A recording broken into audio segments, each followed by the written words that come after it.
Hi, friends. Okay, so here are a few things to do if you're navigating really deep grief or like extreme change or crises, okay, which I know a lot of people are.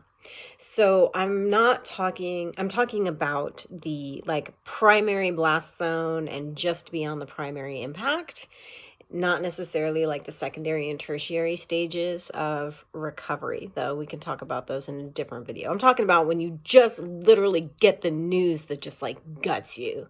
And it's that everything goes slow-mo and you might hear like a ringing in your ears and maybe you get nauseated. And it's just kind of that like free fall space of shock. That's an incredibly transformative and pivotal time, and it can be extremely damaging to the psyche and to the energetic bodies. And so when our minds, we think we're in control, we're always thinking whatever, we think we're creating our own reality, which actually 95% is coming from the subconscious, which is in the cells, not the conscious awareness is less than 5%, but I digress. So we're always thinking we're in control, or we're always thinking we know, right? And then you get this like sucker punch out of nowhere, news delivered, somebody's dead, somebody overdosed on fentanyl, somebody's kid died, like you lost your job, your spouse is cheating, whatever. It's like potent stuff, right? Well, what happens is the psyche can't handle, and so the soul essence and the spirit just kind of disassociates. And when you disassociate, the crown chakra actually begins to fragment a bit because it's just too much data for the person to be able to handle. Okay. So what you want to do in that, like once you just finally sort of kind of start come back and you sort of in that spinny place of like, what the hell? We're going to want to protect our nervous system as much as you can. Okay. So if you have someone, it's not the time to like put all call out there because you're not going to have the energy to like yammer on and explain and talk a whole bunch to a ton of different people.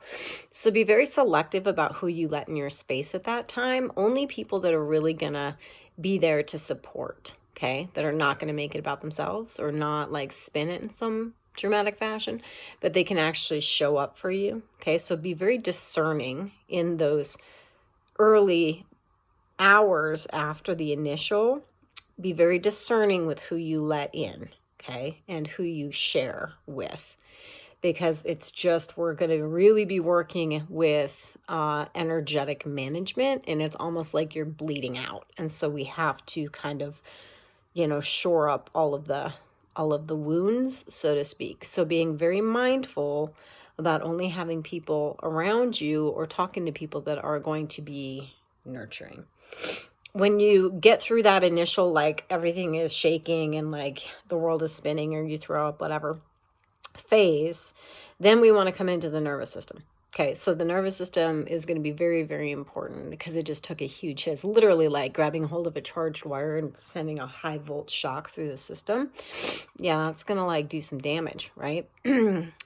So there's going to be things like aloe vera gel that you can drink. Have somebody go to Costco or go to Whole Foods or Sprouts and get you some coconut water, get you some aloe vera juice. Okay, we want some ashwagandha. Ashwagandha is going to help soothe and lubricate the nerves and the whole system itself, kind of get you out of that shock state. There's CBD. It's probably not the best time to do any THC. We don't necessarily want to add anything. We just want to bring the energy down when it comes to this. So those are some things that you can have somebody run out and grab you. And getting in a space that is safe and comfortable. So if you cocoon in your bed or if you take a warm bath, it's going to help you to begin the process of assimilating. If you take a warm bath, do Epsom salts. And there's also a fizzy magnesium drink called Calm that you can get, again, Sprouts, Whole Foods, wherever. And that is going to help to kind of handle the initial shock of this. Okay. You're probably not going to be super hungry for a while. So drink juice. Do what you can to eat. Getting the glucose in some form. For me, I always do popsicles, because if I just don't want to eat anything, I know that I need the glucose just to keep my brain cells going, right? Because if your whole system starts shutting down due to the severity of the shock, it's just going to be exponentially worse.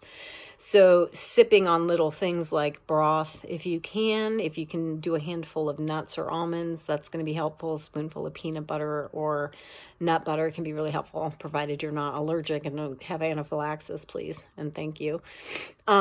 But just little things that are going to help to kind of incrementally get you through the original blast zone. Okay. I know it's one of the most intense experiences of the human paradigm, and I've personally been through it many, many times, and we're seeing it all around us right now. Okay, so we just want to have a real grounded, like, okay, what do you do trauma triage when one of your friends falls out and has like the worst news of their life? How is it that you can show up? How is it that you can be supportive? And these are ways. Okay, you get your aloe vera juice, your coconut water, your Epsom salts, your magnesium. Get them a nice blanket, a heating pad, a grounding mat. Get them something to sip on, and just be there for them. Okay, again, no preaching. Let's not make it about ourselves. Be there in that space to, again, help them through that very, very, very delicate, one of the most delicate times of the human experience. All right. Love you.